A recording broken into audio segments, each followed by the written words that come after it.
దానం నాగేంద్ర గారు రాజీనామా చేస్తా, నాకు మంత్రి పదవి ఇవ్వండి అని చెప్పేసి హైకమాండ్తో మాట్లాడినట్టు తెలుస్తుంది. దానిపై మీ స్పందన ఏంటి? మేము కూడా మీలాంటి ఛానళ్ళని వింటున్నాము. ఆయన ఖచ్చితంగా డిస్క్వాలిఫై అవుతాడని చెప్పి అందరికీ తెలిసిన విషయమే. ఎందుకంటే ఒక పార్టీ నుంచి ఎమ్మెల్యేగా పోటీ చేసి ఇంకో పార్టీ నుంచి ఎంపీగా పోటీ చేసిండు. ఆయన అఫిడవిట్ ఉంది, బీఫామ్ కూడా ఉంది కాబట్టి 100% డిస్క్వాలిఫై అవుతాడు. లేకపోతే రాజీనామా చేయాల్సిందే. రాజీనామా చేయలేదనుకో డిస్క్వాలిఫై అవుతాడు. డిస్క్వాలిఫై అయితే పనిష్మెంట్ కూడా ఉంటుంది. మళ్ళీ పోటీ చేయడం కూడా అనర్హుడు ఉంటాడు కాబట్టి ఖచ్చితంగా రాజీనామా చేస్తాడు. రాజీనామా చేసి మళ్ళీ గెలవడానికి ఖైరతాబాద్ కాన్సెన్లో స్కోప్ లేదు. ఖైరతాబాద్ కాన్సెన్ ప్రజలు ఆయన కర్రు కాల్చి వాత పెట్టడం రెడీ ఉన్నారు. సో ఈ మినిస్టర్ తీసుకొని మళ్ళీసారి పోటీ చేయాలని చెప్పి చిన్న ఆలోచనతోనే ఉన్నట్టుంది. కానీ ఆయన మినిస్టర్ తీసుకున్నా ఇంకేం తీసుకున్నా కూడా ఖచ్చితంగా ఖైరతాబాద్ కాన్సెన్ ప్రజలు కర్రు కాల్చి వాత పెట్టడానికి ఓడగొట్టడానికి సిద్ధంగా ఉన్నారు.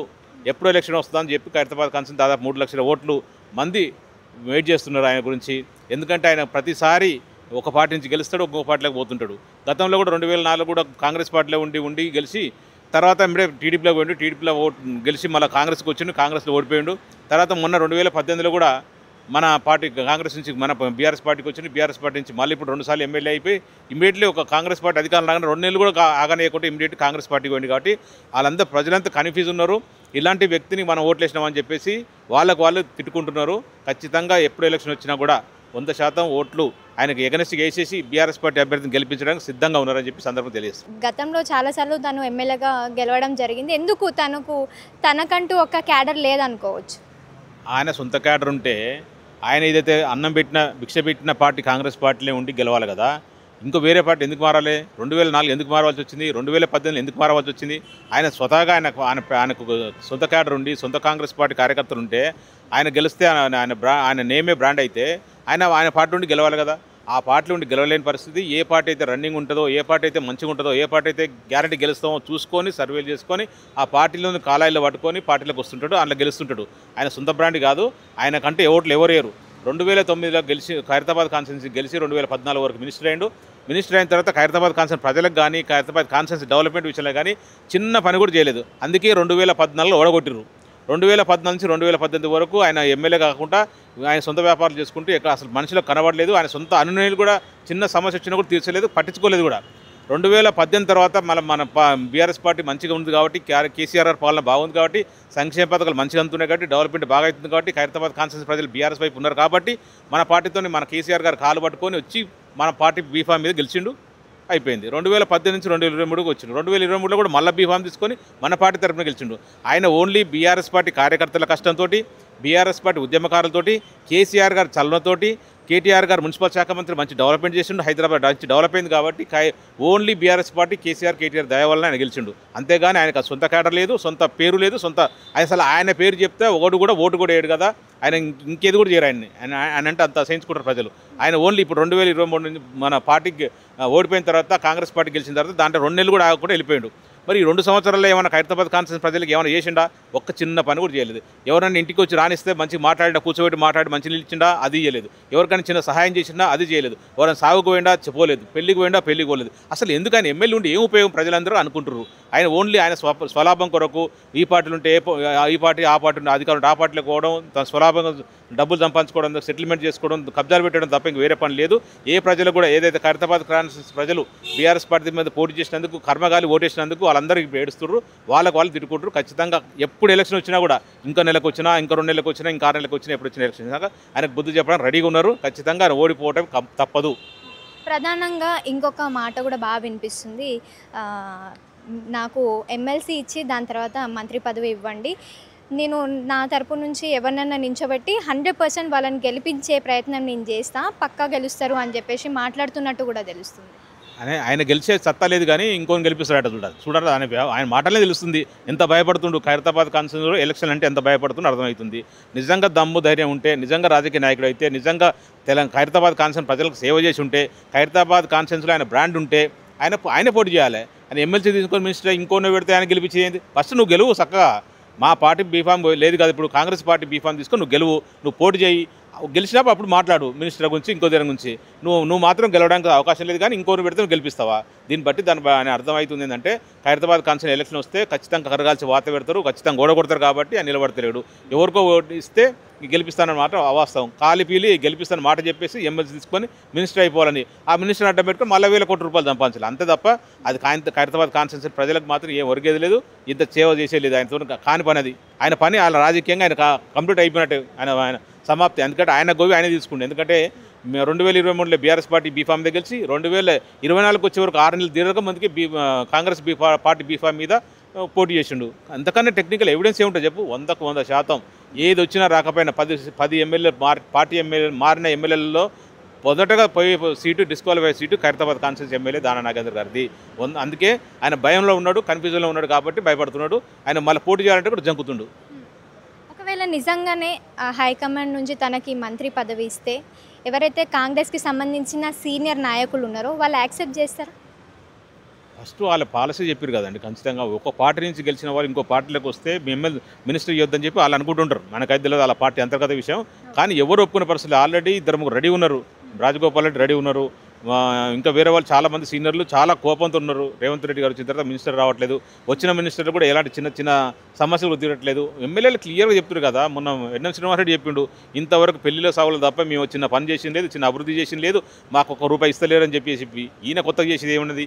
ఏ సీనియర్ నాయకుడు కానీ కాంగ్రెస్ పార్టీ బీఫామ్ గెలిచిన ఎవరు కూడా ఒప్పుకోరు ఈయనకి మినిస్టర్ పదవి ఇస్తే. అసలు అది అయ్యే పని కాదు. కాలి పీలి కన్ఫ్యూజ్ చేసి చేయాలని చెప్పి తప్ప అంతకు మించి ఇంకేం లేదు. ఆయనతో ఏది కాదు. ఆయన రాజకీయ కొద్దిగా కష్టమే. ఇప్పుడు ఇంకా ఫ్యూచర్ ఉండాలని రాజకీయంగా ఉండాలన్న కష్టమే. ఎందుకంటే ఎన్ని పార్టీలు మారిండు, ఎన్ని అబద్ధాలు ఆడతాడు, ఎంత అసలు నోటికి అద్దు లేదు పద్దు లేదు, ఎట్లా పడితే అట్లా మాట్లాడుతుంటాడు. కానీ ప్రజలు నమ్మే పరిస్థితి లేదు, ప్రజలు ఓట్లేసే పరిస్థితి లేదు. కాబట్టి ఎమ్మెల్సీ తీసుకొని పక్క వెళ్ళిపోదాం అనుకుంటున్నాను. ఫైనల్గా ఇవి ఇంకోటి చెప్పండి, ఒకవేళ ఖైరతాబాద్లో బై ఎలక్షన్స్ వస్తే, ఉప ఎన్నికలు వస్తే ఖైరతాబాద్ ప్రజలకు మీ తరపున ఏం చెప్తారు? బీఆర్ఎస్ పార్టీ తరపు నుంచి కావచ్చు, మీరు ఇన్ఛార్జ్గా మీరు ఏం చెప్తారు ప్రజలకి? 2010 నుంచి ఎప్పుడైతే కేసీఆర్ గారు ఆ ఉద్యమ సమయంలో నాకు ఇన్ఛార్జ్ ఇచ్చిండో ఆ రోజు నుంచి ఈ రోజు వరకు ఖైరతాబాద్ కాన్స్టిట్యూన్సీ ప్రజలతోటే మమేకమై ఉన్న, ఖైరతాబాద్ ప్రజల కష్ట సుఖాల్లో నేను వాళ్ళతో పార్టిసిపేట్ చేసిన, ప్రతి కార్యక్రమానికి అటెండ్ అయినా, బస్తీలో ఏ చిన్న ప్రాబ్లం అని అటెండ్ అయినా, వాటర్ విషయంలో కానీ, కరెంటు విషయంలో కానీ, బీఆర్ఎస్ పార్టీ అధికారులు ఉన్నప్పుడు సంక్షేమ పథకం విషయంలో కానీ, అభివృద్ధిలో కానీ నేను 100% పార్టిసిపేట్ చేసిన.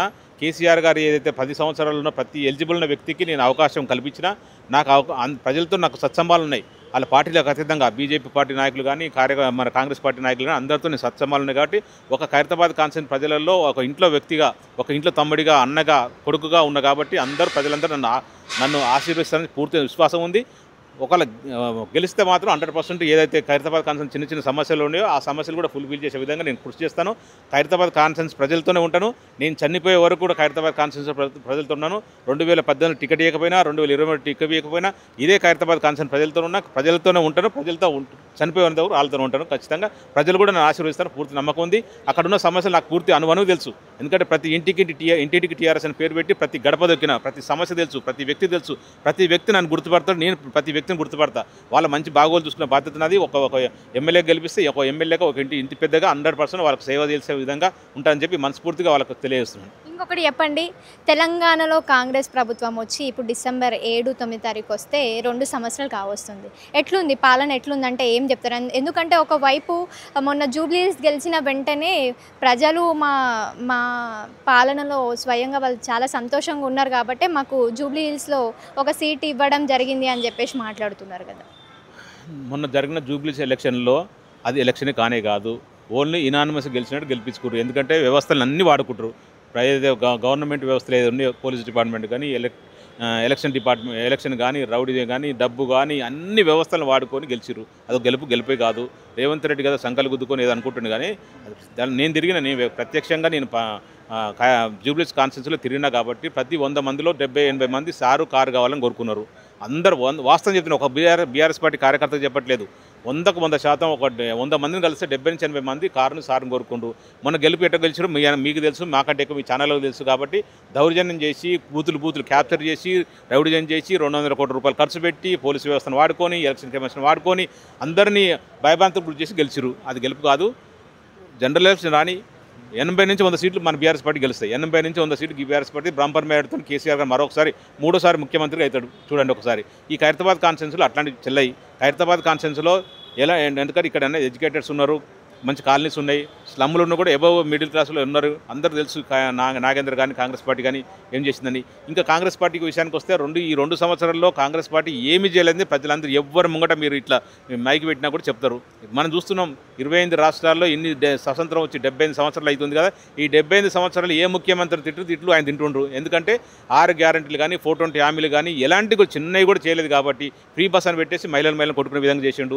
200 యూనిట్లు ఫ్రీ కరెంట్ లేదు, గ్యాస్ బండ 500 గ్యాస్ బండ లేదు, రైతు రుణమాఫీ లేదు, రైతు భరోసా లేదు, అసలు ఏమీ చేయలేదు. 1% కూడా చేయలేదు. అందరూ 6 గ్యారెంటీల మీద ముఖ్యంగా మహిళలు 2,500 రూపాయలు ఇస్తానని చెప్పి ఒక్కరికి కూడా ఇవ్వలేదు. కానీ ఇంకా పైపెచ్చి 2,500 ఇవ్వలేదు కానీ 1 కోటి మంది మహిళల్ని కోటీశ్వరులు చేస్తారట. అసలు స్లోగాన్కు వస్తుంది తప్ప ఇంప్లిమెంటేషన్కు రేవంత్ రెడ్డి వారికి ఇంతవరకు చీరలు ఇచ్చి 1 కోటి మంది మహిళలను కోటీశ్వరాలు చేస్తా అని చెప్పేసి మొన్ననే అన్నారు కదా అన్న. చీరలు ఇచ్చినంత మాత్రంలో కోటీశ్వరులు అవుతారా మహిళలు? కోటీశ్వరులు చేస్తా అంటే వ్యాపారాలు పెట్రోల్ బంకులు పెట్టి బస్సులు ఇచ్చి లేకపోతే ఇంకేదైనా వ్యాపారాలు పెట్టించి కోటీశ్వరులు చేస్తానని చెప్పిన ఆయన. అట్లా 1 కోటి మందికి చీరలు ఇస్తే కోటీశ్వరులు అవుతారు. అది పని సరే, చీర ఎంత ఇచ్చినా ఇచ్చినట్టే. మేము మా ప్రభుత్వంలో కూడా మా కేసీఆర్ కూడా ప్రతి దసరా పండుగకు లేకపోతే ప్రతి రంజాన్ పండుగకు క్రిస్మస్ పండుగకు ప్రతిసారి ఇచ్చిండు. దాన్ని ఇవ్వడం కరెక్టే. ఒక తెలంగాణ బిడ్డగా ఆడపడుచుకు ఇవ్వడం తప్పేం కాదు. కానీ 1 కోటీశ్వరులు అయితే ఈ చీరలు ఇచ్చేంత మాత్రం కోటీశ్వరులు గారు. నువ్వు వ్యాపారాలు ఒకరికి ఇద్దరు పెట్టించి మొత్తం 1 కోటి మంది మహిళల్ని కోటీశ్వరులు చెప్పింది స్లోగానికి వస్తుంది తప్ప ఇంప్లిమెంటెడ్ లేదు. ఇంతవరకు ఈ 2 సంవత్సరాల్లో కాంగ్రెస్ ప్రభుత్వంతో రేవంత్ రెడ్డి ముఖ్యమంత్రి అయిన తర్వాత ఎవరుగా పెట్టింది ఏం లేదు. తెలంగాణ బిడ్డలు, తెలంగాణ ఆడపడుచులు కానీ, తెలంగాణ రైతులు కానీ, తెలంగాణ నిరుద్యోగులు కానీ, తెలంగాణ ఇండస్ట్రియలిస్టులు కానీ ఎవరు కూడా ఏ రంగం సంబంధించిన వాళ్ళు కూడా సంతోషంగా లేరు. అందరూ ఏడుస్తున్నారు. పైసా పుట్టట్లేదు. హైడ్రాన్ తీసుకొచ్చి రియల్ ఎస్టేట్ రంగాన్ని కుదేలు చేసిండు, పండబెట్టేసిండు. ఎవరు కూడా సాటిస్ఫై లేరు. అన్ని రంగాలకు సంబంధించిన అన్ని వర్గాల ప్రజలు మాత్రం ఏడుస్తున్నారు. పైసా చచ్చిపోదామన్నా కూడా విషయం కొనుక్కుందామన్నా రూపాయి దొరికే పరిస్థితి లేదు. ఏదో పెళ్లి పబ్బాలు ఉన్నా కూడా 10,000 ఒక బిడ్డ పెళ్లి చేయాలంటే 10 లక్షలు దొరికే పరిస్థితి లేదు. అంత డ్రై ఉంది. తెలంగాణ రాష్ట్రం ఒక ఎడారిలాగా మారిపోయింది తప్ప అదే కేసీఆర్ గారు 10 సంవత్సరాలు ఉన్నంతసేపు ఎంత హ్యాపీగా ఉండంటే ప్రతి ఒక్క ఊర్లో చిన్న పోచమ్మ పండుగ చేసినా, మైసమ్మ పండుగ చేసినా సంబరంగా చేసుకున్న వాళ్ళు ఒక చుట్టాలను పిలిపించుకొని ఇంటి ఆడపిల్ల పిలిపించుకొని ఎంత హ్యాపీగా ఉండేది. ఊరంతా మంచి సంతోషంగా ఉండేది. అట్లాంటి కలకాలన్న ఈ తెలంగాణ రాష్ట్రం, తెలంగాణ ప్రజలు ఇప్పుడు విలువెల్లాడిపోతున్నాయి ఈ రేవంత్ రెడ్డి పాలనలో. సో అందరూ కూడా ఎప్పుడు వస్తే ఎలక్షన్ అని చూస్తున్నారు. ఖచ్చితంగా ఏదో జూబ్లీస్ ఎలక్షన్ చూసుకొని గొప్పాలనుకుంటే కాదు. తెలంగాణలో ఎలక్షన్లు వేరు, ఖైరతాబాద్ ఎలక్షన్లు వేరు. ఖచ్చితంగా కూడా మీకు బుద్ధి రోజు చెప్పే రోజు 100% ఉంటుంది.